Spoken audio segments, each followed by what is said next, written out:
আমার নাম হিমাংশু দাস, বাড়ি এগরা কামারটিয়া। আমি এই জমিটা আমি চাষ করেছি। এই জমিটা হচ্ছে টোটাল 25 কাঠা। এর মধ্যে আমি 6 কাঠা জমি ডেমো হয়েছে। এর মধ্যে আমি সেই সাইডটায় সার বেশি দিয়েছি, এর সাইডটায় সার একটু কম দিয়েছি। তারপরে 12 তারিখ স্যার এসেছিল, দিয়ে আমাকে এই গোমরে ন্যানো ডিএপিটা দেখেছিল, বলছে এটা একটু ডেমো করা হবে, যে এই জন্য আমি ন্যানো ডিএপিটা স্প্রে করেছি 12 তারিখ। আজকে হলো 22 তারিখ। 22 তারিখের মধ্যে স্যার এসছে মানে দেখানোর জন্য যে কি হয়েছে, বাড়ির কি লক্ষণ। এখন দেখুন সে সাইডটা এই সাইডের মধ্যে পার্থক্যটা, সেটা গাছটা এক সমানে হয়েছে, পাতাটা একটু চওড়া হয়েছে, বাড়ির ফুল এসছে। তারপরে আবার স্যার বলছে যে জল দেওয়ার, আবার সামনে মঙ্গলবার দিন জল দেবো, তারপরে স্যার আবার স্প্রে করতে বলেছে।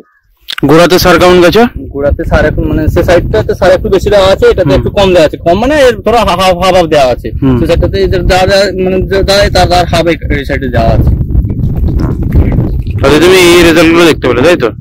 মানে মানে ফুলের সংখ্যাটা সে সাইড থেকে এই সাইডে অনেক বেশি হয়েছে ফার্স্ট স্প্রে করার পর। ফার্স্ট স্প্রে করার পর। ওকে, ধন্যবাদ।